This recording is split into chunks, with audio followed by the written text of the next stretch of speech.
பாஜக ஆளும் ஹரியானாவில் 3 வயது சிறுமி பாலியல் வன்கொடுமை வழக்கில் 1.5 மாதமாக நடவடிக்கை எடுக்காத மாநில அரசு உச்சநீதிமன்றம் தலையிட்ட பின் 3 பேரை கைது செய்துள்ளது.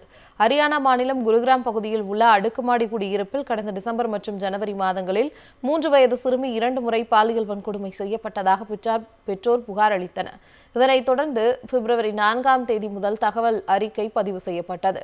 ஆனால் 1.5 மாதங்களாக ஒருவர் கூட கைது செய்யப்படவில்லை.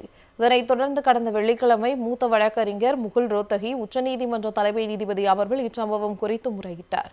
இந்த முறையீட்டை ஏற்றுக்கொண்ட தலைமை நீதிபதி இதுகுறித்து விசாரிப்பதாக உறுதியளித்தார்.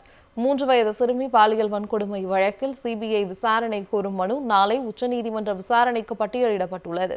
இந்நிலையில் நேற்று ஒரே நாளில் 2 பெண்கள் உள்பட 3 பேரை போலீசார் இந்த வழக்கில் கைது செய்துள்ளனர். மேலும் ஒருவரை தேடி வருகிறது. வழக்கு தற்போது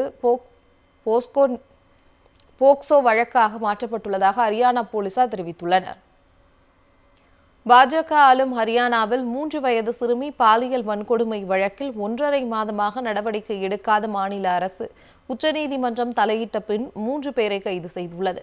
ஹரியானா மாநிலம் குருகிராம் பகுதியில் உள்ள அடுக்குமாடி குடியிருப்பில் கடந்த டிசம்பர் மற்றும் ஜனவரி மாதங்களில் 3 வயது சிறுமி 2 முறை பாலியல் வன்கொடுமை செய்யப்பட்டதாக பெற்றோர் புகார் அளித்தனர். இதனைத் தொடர்ந்து பிப்ரவரி 4ஆம் தேதி முதல் தகவல் அறிக்கை பதிவு செய்யப்பட்டது. ஆனால் 1.5 மாதங்களாக ஒருவர் கூட கைது செய்யப்படவில்லை. இதனைத் தொடர்ந்து கடந்த வெள்ளிக்கிழமை மூத்த வழக்கறிஞர் முகுல் ரோத்தகி உச்சநீதிமன்ற தலைமை நீதிபதி அமர்வில் இச்சம்பவம் குறித்து முறையிட்டார்.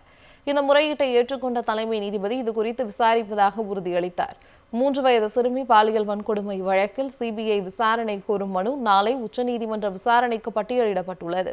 இந்நிலையில் நேற்று ஒரே நாளில் 2 பெண்கள் உள்பட 3 பேரை போலீசார் இந்த வழக்கில் கைது செய்துள்ளனர்.